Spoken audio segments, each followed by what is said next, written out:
అందరికీ నమస్కారం. ప్రభుత్వ పథకాల అప్డేట్స్ కోసం మన ఛానల్ని సబ్స్క్రైబ్ చేసుకోండి. వీడియోస్ మాత్రం లైక్ చేస్తూ ఉండండి.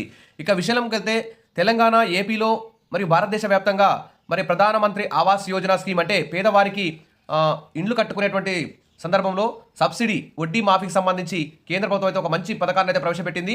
ఇది అందరికీ తెలిసిన విషయమే. ఒక్కో కుటుంబం నుంచి 2 సభ్యులు దరఖాస్తు చేసుకోవచ్చు. ప్రధానమంత్రి ఉచిత గృహ నిర్మాణ పథకం కింద ఈ లబ్ధి పొందొచ్చు అని చెప్పేసి కేంద్ర ప్రభుత్వం అయితే ప్రకటించింది. ఆ విధంగా కేంద్ర ప్రభుత్వం ద్వారా ఉచిత గృహ నిర్మాణ పథకంలో ఒక వెసులుబాటు అయితే కల్పించింది. మరి ఈ పథకం కోసం ఎలా దరఖాస్తు చేయాలి అనేది ప్రజల్లో ఉండేటువంటి ప్రశ్న. దీనికి సమాధానం కూడా ఈ వీడియోలో తెలుసుకుందాం. వీడియో చివరిదాకా వినండి. నేటికి దేశంలో చాలామంది మురికివాడలో నివసిస్తున్నారు. చాలామందికి శాశ్వత గృహాలు అయితే లేవు. అందుకోసమే కేంద్ర ప్రభుత్వం 2017లో ప్రధానమంత్రి ఆవాస్ యోజన అయితే ప్రారంభించింది.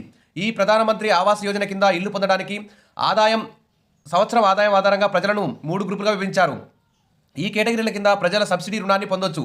ఈడబ్ల్యూఎస్ ఆర్థికంగా బలహీనమైన విభాగం 1, ఎల్ఐజి తక్కువ ఆదాయం వ్యక్తులు లో income group, MiG middle income group మధ్యస్థ ఆదాయాన్ని సంపాదించేవారు. ఈ విధంగా 3 విభాగాలుగా కుటుంబాలను అయితే వర్గీకరించారు. ఇందులో ఎంఐజి 1 కేటగిరీకి 6 లక్షల నుంచి 12 లక్షల వరకు ఆదాయం ఉన్నవారు ఈ సబ్సిడీ పథకాన్ని పొందొచ్చు. ఈ వర్గం 9 లక్షల వరకు సబ్సిడీ మొత్తానికి అర్హులవుతారు.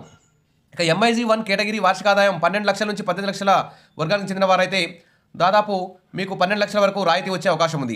ఇక లో ఇన్కమ్ గ్రూప్, తక్కువ ఇన్కమ్ గ్రూప్ ఉన్న వారి యొక్క వార్షిక ఆదాయం 3 లక్షల నుంచి 6 లక్షల మధ్య ఉండాలి. వీరికి మంజూరైన రుణం మొత్తం 6 లక్షలు.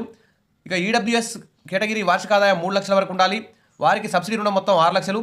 ఈ రుణాలు నిర్దిష్ట రేట్లో సబ్సిడీ అయితే పొందడానికి అవకాశం ఉంది. ఎవరెవరు అప్లై చేసుకోవచ్చు? ఒక కుటుంబంలో ఒక వ్యక్తి మాత్రమే పథకం ప్రయోజనాన్ని పొందగలరు. ఉదాహరణకు తండ్రి మరియు కొడుకులు ఒకే ఇంట్లో కలిసి జీవిస్తే ఒక తండ్రి లేదా కొడుకు మాత్రమే ఈ ప్రధానమంత్రి ఇండ్ల నిర్మాణ పథకం యొక్క ప్రయోజనాలు పొందగలుగుతారు. 2 వ్యక్తులు వేరువేరుగా ఉండి ఇద్దరికి వేరువేరుగా రేషన్ కార్డులు ఉన్నట్లయితే వారిద్దరు కూడా ఈ పథకానికి దరఖాస్తు చేసుకోవడానికి అర్హులుగా అంగీకరించబడతారని కేంద్ర ప్రభుత్వం అయితే ప్రకటించింది. సరే, ఏది ఏమైనా దీనికి సంబంధించి పూర్తి వివరాలు మీ సమీపంలోని బ్యాంకు వెళ్ళి కనుక్కోవచ్చు. Wish all the best. మరిన్ని అప్డేట్స్ కోసం మన ఛానల్ని ఫాలో అవుతుండండి. వీడియోస్ అయితే లైక్ చేసి ఉండండి. Thank you.